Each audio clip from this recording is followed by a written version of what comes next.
Bismillahirrahmanirrahim. Alhamdulillahilladzi jama'ana fi raudatin min riyadil jannah. Asyhadu an la ilaha illallah wahdahu la syarikalah wa asyhadu anna sayyidana Muhammadan abduhu wa rasuluhu wa la nabiyya ba'dah. Allahumma salli wa sallim wa barik ala sayyidina wa maulana Muhammadin Abi Zahra Fatimah wa ala alihi wa ashabihi wa dzurriyyatihi wa atba'ihi ila yaumil qiyamah. Amma ba'd. Yang kita hormati dan kita cintai para habaib dan para alim ulama, para muhibbin hadirin hadirat rahimakumullah. Alhamdulillah wa syukrulillah, kita panjatkan kehadirat Allah yang telah mengumpulkan kita di tempat ini, di tempat yang disebut oleh Rasulullah sallallahu alaihi wasallam raudatun min riyadil jannah, satu taman dari taman-taman surga. Kita berharap dan memohon kepada Allah agar selalu dikumpulkan dalam kebaikan dan takwa sampai akhir hayat kita. Amin ya rabbal alamin. Salawat dan salam kita haturkan kepada junjungan kita Nabi besar Muhammad sallallahu alaihi wasallam dan kepada seluruh keluarga, para sahabat, zuriat dan pengikut beliau sampai hari kiamat nanti. Para muhibbin rahimakumullah, al-hikmatu tsalisah min al-hikamil ataiyah. Qala al-imam Ahmad ibnu Athaillah as-Sakandari rahimahullah wa nafa'ana bi ulumi. Hikmah yang ketiga daripada al-hikam al-ataiyah. Berkata al-imam Ahmad bin Athaillah rahimahullah wa nafa'ana bi ulumi, sawabiqul himam la takhriku aswaral aqdar. Sawabiqul himam la takhriku aswaral aqdar. Artinya keinginan yang cepat, himmah yang kencang tidak akan bisa menembus pagar takdir Allah subhanahu wa ta'ala. Bagaimanapun keinginan kita kuat dan kencangnya itu keinginan kita, kada akan bisa merubik atau menembus pagar takdir Allah subhanahu wa ta'ala. Para muhibbin rahimakumullah, sawabiqul himam itu bisa dimaksudkan dengan quwwatul azimah, artinya kekuatan cita-cita. Nah, kekuatan keinginan yang ada di dalam hati kita. Kita ada mempunyai cita-cita, ada mempunyai keinginan. Keinginan kita itu ada lemah, ada kuat. Kalaunya lemah keinginan kita, habis hanya sampai keinginan itu. Kada tapi hendak juga, hendak aja cuma kada tapi hendak. Nah, itu ngarannya keinginannya lemah. Keinginan yang kuat disebut dengan quwwatul azimah, keinginan yang kuat. Keinginan yang kuat dalam diri kita itu menimbulkan beberapa perkara. Satu, al-kasbu, usaha. Kita kepingin benar, hendak benar lawan sesuatu, hendak benar kita jadi orang sugih, hendak benar jadi orang alim, hendak benar jadi orang saleh. Lalu dari keinginan kehendak yang kuat itu timbullah usaha. Nah, timbul usaha. Bagi nang hendak sugih lalu inya bahimat usaha mencari rezeki. Bagi nang keinginan kuat hendak jadi orang alim, usaha bahimat mengaji kasih tu kamari memperbanyak ilmu. Bagi orang yang punya keinginan kuat hendak jadi orang salih, macam-macam amalan diamalkannya, Quran, tahajud, salawat, macam-macam supaya jadi orang salih. Itu ngarannya adalah usaha yang timbul dari keinginan yang kuat. Yang kedua, keinginan yang kuat di dalam diri kita itu bisa menimbulkan juga doa. Ini keinginan ini luar biasa di dalam hati, menggebu-gebu. Akhirnya berdoa lawan Tuhan. Ya Allah, hamba hendak jadi kaini nah, hamba hendak jadi orang ini nah, hamba hendak jadi itu nah. Kenapa maka berdoa itu inya? Karena kada tahan lagi menyandang keinginan di dalam dada, kada tahan lagi menyandang sampai meminta lawan Allah. Lalunya berdoa. Nah, yang ketiga, dari keinginan yang kuat itu timbul sesuatu yang disebut ngarannya tawajuh ini apabila dari orang salih ngarannya karamat, bila dari orang fasik ngarannya istidraj, orang bahari batu. Nah, ini batu cuma karena keinginan yang kuat di dalam hatinya, batu itu ditawajuhkannya menjadi emas, jadi emas. Batu itu jadi emas, duit daun itu diambilnya, keinginannya nang kuat dalam hati supaya daun ini jadi duit, lalu tawajuhnya luar biasa kepada itu, daun dibuka jadi duit. Amun ini orang saleh ngarannya karamat, orang wali. Amun itu orang-orang fasik ngarannya istidraj, lanjuran. Orang dahulu ambil handayang betengi ponyor, lalu ditawajuhnya jadi buhaya. Kenapa bisa jadi buhaya? Maka handayang nyor, karena nang ini orang punya keinginan kuat di dalam hatinya supaya jadi buhaya, lalu timbul tawajuh yang kuat jadi buhaya. Nah, jadi 3 macam itu usaha, doa atau tawajuh itu berasal dari kekuatan cita-cita di dalam hati kita. Nah, kekuatan cita-cita di dalam hati kita yang menimbulkan usaha atau menimbulkan doa atau menimbulkan tawajuh tadi, la yahsulu kullun minha idza aradal aqdar, semuanya itu kada akan berhasil apabila berlawanan dengan takdir Allah. Bila mana berlawanan dengan takdir Allah, cita-citanya kuat hendak jadi orang sugih, lalu inya berusaha macam-macam buka usaha. Kalau takdirnya orang ini jadi miskin, usahanya selalu gagal. Kayak apa aja kuatnya keinginan kita, kayak apa aja usaha kita itu banyaknya, kada akan bisa menembus pagar takdir Allah. Kalau sudah kita ditakdirkan jadi orang miskin, kada kawa. Usaha apa aja dijalankan kada mau cocok, kada mau berhasil. Siang malam buka usaha, macam-macam cabang usahanya kehendakan jadi orang sugih, kada kawa. Kalau kada didukung, diperintah, disesuaikan dengan takdir Allah subhanahu wa ta'ala. Nah, itu salah satu maksud tadi, sawabikul himam la takhriku aswaral aqdar. Doa, cita-cita nang kuat di dalam hati, akhirnya berdoa, saling panjangan doa, tetangis-tangis berdoa. Tapi kalau takdir kada mendukung, doa kada akan jadi apa-apa, doa kada akan diterima, doa kada akan berhasil apabila berlawanan dengan takdir Allah. Kita ditakdirakan sakit, semalaman kita berdoa supaya sehat, kan mau kabul doa, karena takdir sudah berdahulu. Belum kita berdoa sudah ada takdir kita sakit. Jadi doa kita kayak apapun hebatnya, walaupun doa dari nabi, doa dari wali, ismul a'zam macam-macam dibaca, kada mau berhasil kalau itu sudah bertentangan dengan takdir Allah. Bagaimanapun hebatnya, kencangnya, kada akan bisa menembus pagar takdir Allah Ta'ala. Nah, tawajuh kayak itu juga. Tawajuh kayak apapun orang mentawajuhkan sesuatu, dia giling-giling batu berjam-jam kada jadi emas juga, padas tangan. Nah, kalau takdirnya kada ada. Nah, kalau nang takdirnya memang jadi, beberapa japa aja ditawajuhnya itu batu jadi emas. Jadi usaha, doa, tawajuh, la yahsulu kullun minha, tidaklah berhasil seluruhnya itu idza aradal aqdar, bila bertentangan dengan takdir Allah subhanahu wa ta'ala. Kenapa usaha, doa, tawajuh tadi kada berhasil bila berlawanan dengan takdir? Li'annaha min jumlatil asbab. Karena itu usaha, doa, tawajuh itu termasuk bagian daripada asbab, bagian dari sebab. Wal asbab la tu'athir, asbab itu kada memberi bekas. Nah, asbab memang kada memberi bekas. Doa misal, kita berdoa kabul, pandirannya banah aja kabul tuh, kisahnya kabul, padahal memang takdir Tuhan, memang takdir Tuhan. Kalau asbab itu kada memberi bekas napa-napa, doa kah, usaha kah, tawajuh kah, ngarannya gin sebab, dan sebab itu kada memberi bekas. Pas berdoa aja kabul, kadanya doanya takdir sudah berdahulu bertunggu, takdir sudah berdahulu menunggui. Kalau kisahnya doa nang kabul, padahal kada. Doa itu bagian dari sebab. Wal asbab la tu'athiru, sebab itu kada memberi bekas. Kalau sebab itu kada memberi bekas, nang apa gunanya? Sebab itu kada memberi bekas, nang apa gunanya? Nah, dari satu sisi atau beberapa sisi, sebab itu bisa dicontohkan dengan khadam.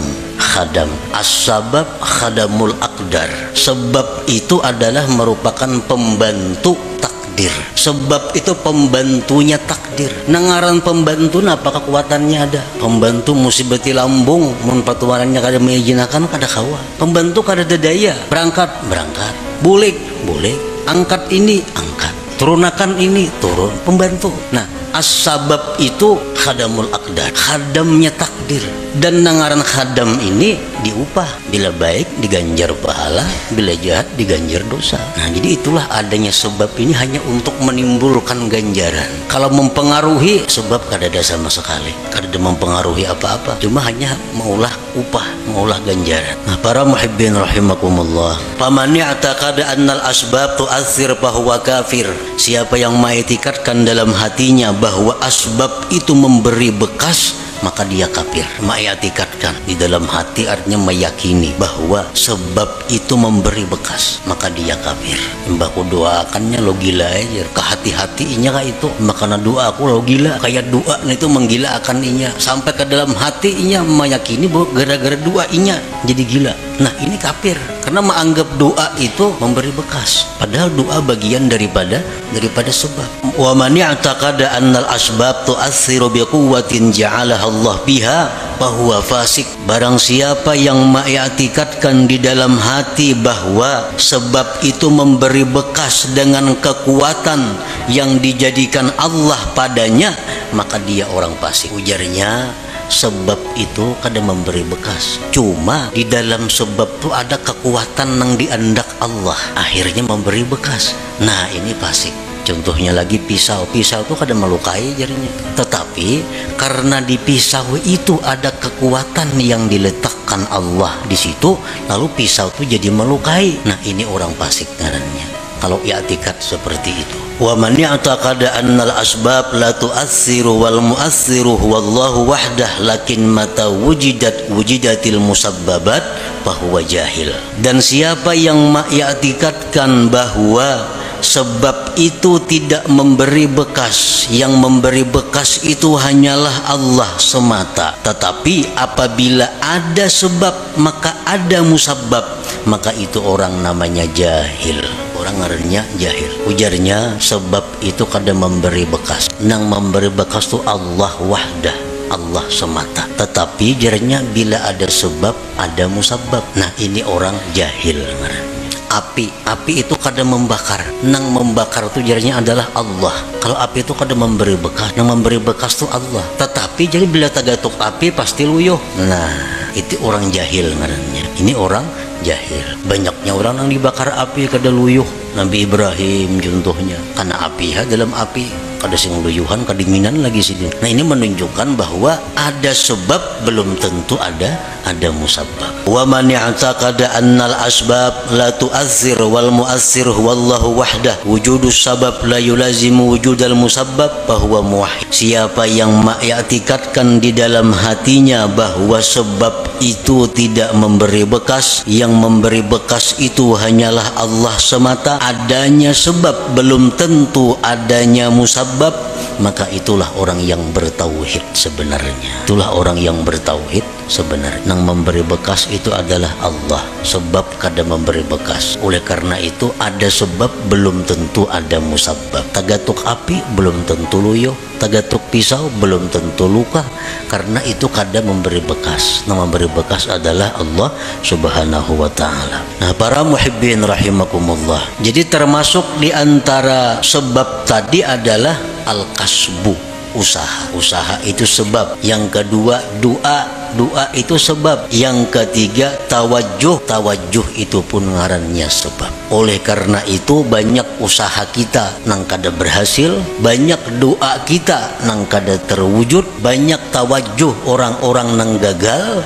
Kenapa? Karena bertentangan, kada didukung oleh takdir Allah Subhanahu wa ta'ala. Nah, di dalam masalah usaha tadi, manusia terbagi 4 golongan dalam usaha. Yang pertama, mayyarar rizqa minallahi ta'ala wa minal kasbi. Ada orang yang melihat atau meyakini rezeki itu dari Allah dan dari usaha. Inya meyakini rezeki itu dari Allah dan dari usahanya. Gabungan dua itu datanglah rezeki. Fahuwa musyrik, maka ini orang ngarannya musyrik, menyekutukan Allah.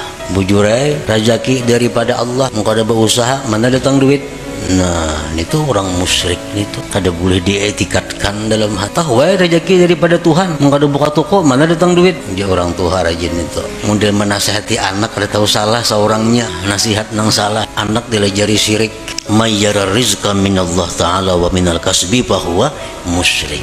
Yang kedua, mayyara rizqa minallahi ta'ala wa la yadri ayyutihi amla fahuwa syakkun munafik. Orang yang melihat atau meyakini rezeki dari Allah, nya sudah tahu rezeki dari Allah, kada daripada yang lain. Rezeki dari Allah, cuma inya kada tahu aku ini diberi Tuhan kah kada. Bujur aja rezeki dari Allah, cuma aku ini adakah jatah kada adakah. Ini orang munafik karanya. Yang ketiga, mayyara rizqa minallah wa la yuaddi haqqah aw ya'sillah li ajlil kasbi fahuwa fasik. Orang yang mengetikatkan bahwa rezeki itu semata-mata daripada Allah, tetapi dia kadang menunaikan hak hartanya, atau dia maksiat kepada Allah karena menjalankan usahanya, bahwa fasik, maka ini orang fasik karena bujur ya hatinya bulat, rezeki dari Allah bukan dari yang lain-lain, tapi usahanya ramak rampuh, haram ia jua, nang halal mau jua, usahanya berdusta mau jua, zakat memutong mau jua, ini orang fasik karanya. Yang keempat, mayyara rizqa minallah wahdah wa akhraja haqqahu wa la ya'sillah li ajlil kasbi fahuwa mu'minun mukhlis. Orang yang mengetikatkan bahwa rizki dari Allah semata dan dia mengeluarkan haknya dan dia tidak maksiat kepada Allah karena usahanya, maka itulah orang mukmin yang mukhlis, yang murni ngarannya. Para muhibbin rahimakumullah, Rasulullah sallallahu alaihi wasallam bersabda, beliau mengkhabarkan tentang iman, antu'mina billah wa malaikatihi wa kutubihi wa rusulihi wal yaumil akhir wa tu'mina bil qadari khairihi wa syarrihi. Ujar Nabi, iman itu adalah kamu beriman dengan Allah. Allah mempunyai sifat 20 yang wajib, 20 yang mustahil, 1 yang harus. Nah, nyaman kayak itu aja. Yang kedua, beriman dengan malaikat. Malaikat itu makhluk Allah nang suci, nang diciptakan Allah, jumlahnya hanya Allah nang tahu berapa, kita hanya wajib tahu 10. Wa kutubihi, wajib beriman dengan kitab-kitab Allah. Kitab yang diutus ke dunia banyak, cuma kita wajib tahu 4. Wa rusuluhi, dan rasul-rasul Allah, kita wajib beriman. Rasul Allah banyak, cuma kita nang wajib tahu 25 orang. Wal yaumil akhir, dan beriman dengan hari kiamat. Wa tu'mina bil qadar, dan engkau beriman dengan takdir, khairihi wa syarrihi, baik takdir itu takdir kebaikan atau takdir yang jahat. Kita wajib beriman bahwa semuanya itu adalah ditakdirkan oleh Allah Subhanahu wa ta'ala. Nah, oleh para ulama dijelaskan bahwa kita beriman dengan takdir itu mengandung 4 hal. Kita beriman dengan takdir Allah, beriman dengan takdir, percaya dengan takdir, itu terdiri dari 4 hal. Yang pertama, yajibu alaika an tu'mina anna wuqu'al asya tabaqan li ilmillahil azali biha. Wajib atas engkau bahwa engkau beriman bahwa terjadinya sesuatu itu sesuai dengan ilmu Allah yang azali. Apakah napa kanang kejadian nih, baik diri kita, baik orang lain, baik alam semesta, apapun kejadian ini itu sesuai dengan apa yang diketahui Allah, sesuai dengan apa yang diputuskan oleh Allah pada masa azal. Sedikit pun kada ada sesuatu yang kada sepengetahuan Allah. Wajib engkau beriman bahwa terjadinya sesuatu itu sesuai dengan ilmunya Allah. Nah, yang kedua, yajibu alaika an tu'mina annahu ta'ala khalaqa af'alal ibad kullaha min khairin wa syarrin wa iman wa kufrin. Wajib atas engkau beriman bahwa Allah Ta'ala itulah yang menciptakan perbuatan hamba seluruhnya, baik jahat, iman dan kafir. Iman, kafir, baik, jahat, itu semuanya adalah ciptaan Allah. Kita wajib di dalam hati mengetikatkan innallaha khalaqal khaira wasyarr, Allah menciptakan kebaikan dan kejahatan. Tuba liman khuliqalil khair, untung orang yang diciptakan Allah untuk kebaikan. Allah ada maulah surga, Allah ada maulah neraka, kedua-duanya ulahan Tuhan. Allah menciptakan manusia, ada yang diciptanya untuk menghuni surga, ada yang dicipta untuk menghuni neraka. Ujar Nabi, tuba liman khuliqalil khair, beruntung orang yang dicipta diciptakan untuk kebaikan. Sembahyang mudah, beribadat mudah, menuntut ilmu lancar, nang haram-haram mudah menjauhi. Ini tubah, beruntung orang seperti ini karena diciptakan Tuhan untuk kebaikan. Yang ketiga, yajibu alaika an tu'mina, wajib engkau beriman annama qaddarahullah fi azalihi la budda min wuqu'ihi wa ma la yuqaddiruhu yastahilu wuqu'uhu. Wajib engkau beriman bahwa sesuatu yang ditakdirkan Allah itu pasti terjadi dan yang tidak ditakdirkan Allah mustahil terjadi. Itu yang ketiga, yang wajib kita percayai, kita i'tikadkan di dalam hati kita bahwa apa yang ditakdirkan Allah itu pasti terjadi. Apa yang ditakdirkan Allah itu ampun kita. Apa yang ditakdirkan Allah itu jatah kita. Mau kada mau pasti mendatangi kita. Kita kada hendak mendatangi, inyan datangi. Ada orang fakir datang kepada Rasulullah sallallahu alaihi wasallam, diberi Nabi kurma. Nah kurma jenabi, ini ampun ikam, kurma ni jenabi. Jaka ikam kada datang jenabi, kurmanya datangi ikam ke rumah. Jaka ikam jenabi kada datang ke sini, kurmanya nang datang ke rumah ikam karena ini ampun ikam kurma. Sesuatu nang ditakdirkan Tuhan itu bukan ampun kita. Nangapa karena bukan ampun kita, jatah kita mustahil jadi milik kita. Mustahil jadi milik kita. Mesti beambung kita hendak minta kada kawa. Amun itu kada ampun kita. Iya nang tadi kita berusaha, kita berdoa, amun nang diminta ini kada ampun kita kayak apa? Peminta nang ampun kita belum minta diberi Tuhan. Nang sulit ini kita minta nang kada ampun kita. Lalu kada kabul doa itu. Jadi wajib kita beriman annama qaddarahullah fi azalihi, sesuatu yang Allah takdirkan pada azalnya la budda mi wuqu'ihi, tidak boleh tidak atau pasti terjadi, wa ma la yuqaddiruhu yastahilu wuquhu, dan sesuatu yang tidak Allah takdirkan mustahil terjadi. Rasulullah SAW menasihati kita, khususnya sidin menasihati orang-orang yang tamak, orang-orang yang di dalam hatinya menggebu-gebu mengepung dunia. Ujar Nabi ajmilu fit talab. Ujar Nabi ajmilu fit talab artinya apa? Elok-eloklah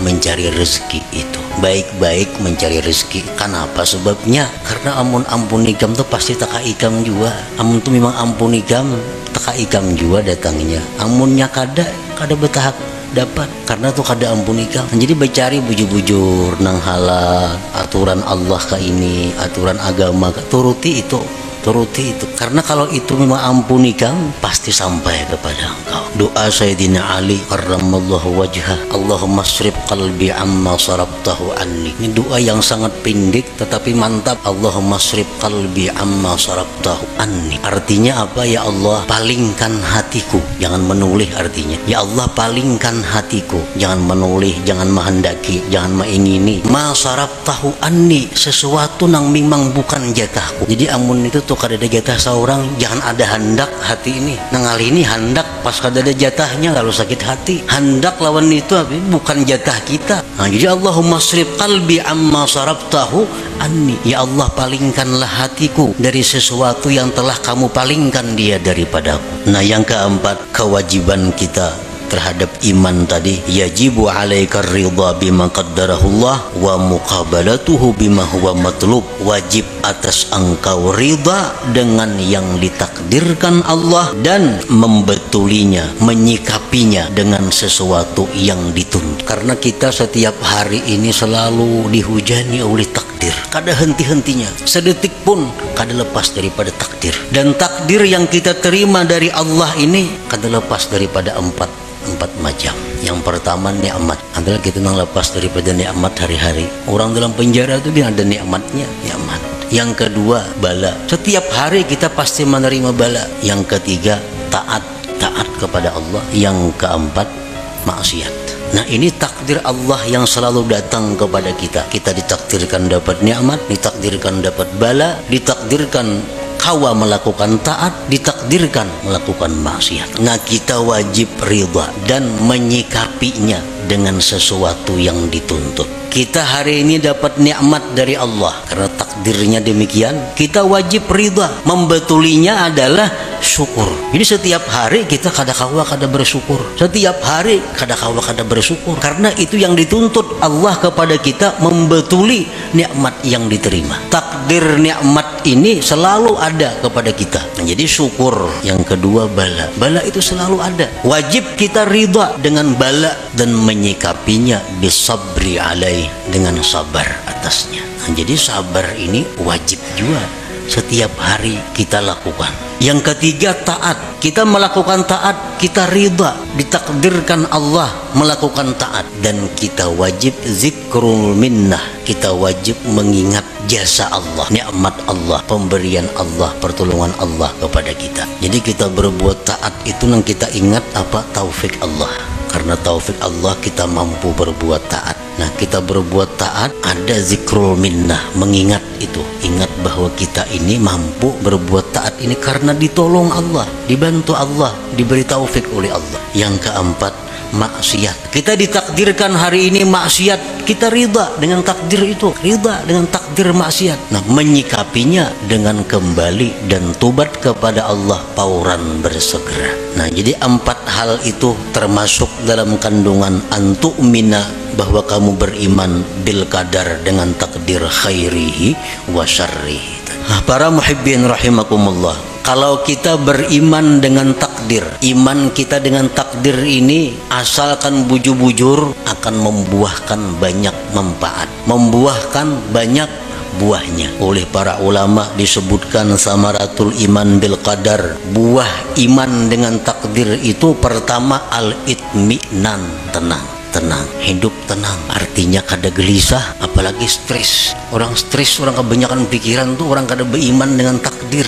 Samuan asa seorang mau urusinya, samuan asa seorang na menanggungnya, akhirnya stres. Padahal jakanya beriman dengan qadar ini, beriman dengan takdir ini, hidupnya akan itminan, tenang. Yang kedua, at-tawakkul. Orang yang beriman dengan takdir, hidupnya penuh dengan tawakal kepada Allah. Yang ketiga, ada mutaubih li khalqillah, kada mau mencela, kada mau meniwas lawan makhluk Allah. Anas bin Malik berkata, aku 10 tahun berkhadam dengan Rasulullah sallallahu alaihi wasallam.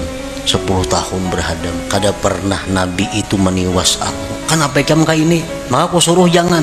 Nah, kada mau Nabi kayak itu. Kada pernah Nabi berkata, kenapa kamu kayak itu? Maka aku tangate. Nah, kalau kita beriman dengan takdir, kada ada istilah meniwas, menyalahkan makhluk Allah. Nah, yang keempat, buah kita iman dengan takdir adalah ighlaqu babi syaitan bi'in walau, mengunci, menutup pintu syaitan. Syaitan ini suka mewaswisi hati kita dengan jikalau, andai kata, umpama. Itu pintu syaitan. Ikam pang jalan situ, jaka ikam jalan sana, apa lain tuh kisahnya. Ikam jalan sini sunyi, banyak orang jahat. Makanya ikam kerampukan tuh. Ikam jalan sini, jaka ikam jalan sebuting sana, nah gak ada apa-apa situ. Nah, itu jaka. Ini orang yang kada beriman dengan takdir. Kalau kita percaya dengan takdir, pintu itu tertutup. Nabi pun melarang, ya Nabi jangan diucapkan lau atau jikalau itu, karena itu membuka ruang bagi syaitan untuk masuk ke dalam hati kita. Rasulullah sallallahu alaihi wasallam bersabda, "Lau anna li ahadihim mithla Uhudin zahaban fa anfaqahu ma qabilallah minhu ma qabilallahu minhu hatta yu'mina bil qadar." Jikalau bahwa bagi salah seorang mereka itu seperti gunung Uhud emas, bisi gunung Uhud tapi emas, disumbangkannya emas itu, Allah kada akan menerima sumbangannya itu sebelum dia beriman dengan takdir. Jadi beriman dengan takdir. Nah, kesimpulan daripada apa yang disampaikan oleh Imam Ahmad Ibnu Athaillah dalam hikmah yang ketiga ini, sawabiqul himam, bahwasanya himmah yang cepat atau kuatnya cita-cita seseorang, la takhriqu aswaral aqdar, tidak akan bisa merubik takdir. Bagaimanapun usaha kita, bagaimanapun doa kita, bagaimanapun tawajuh kita, ada akan bisa berhasil kalau itu bertentangan dengan takdir Allah subhanahu wa ta'ala. Bukan berarti beliau ini menghimbau kita untuk menjauhi sebab, bukan berarti demikian. Tetapi yang ingin beliau tekankan adalah bahwa mengembalikan sesuatu itu kepada takdir Allah Subhanahu wa ta'ala. Silahkan kita berusaha, silahkan kita berdoa, silahkan kita tawajuh, tapi ujungnya kita mesti ingat bahwa semua itu adalah takdir daripada Allah Subhanahu wa ta'ala. Nah, itu maksudnya. Nah, kemudian hikmah yang keempat, ila hadratin Nabi sallallahu alaihi wasallam. Al-Fatihah. A'udzubillahi minasyaitonir rajim. Bismillahirrahmanirrahim. Alhamdulillahi rabbil alamin. Arrahmanir rahim. Iyyaka na'budu wa iyyaka nasta'in. Ihdinas siratal mustaqim. Siratal ladzina an'amta 'alaihim ghairil maghdubi 'alaihim. Ya Allah biha, ya Allah biha, ya Allah bihusnil khatimah. Ya Allah biha, ya Allah biha, ya Allah bihusnil khatimah. Ya Allah biha, ya Allah biha, ya Allah bihusnil khatimah. فيا أيها الرجون منه شفاعة صلوا عليه وسلموا تسليما.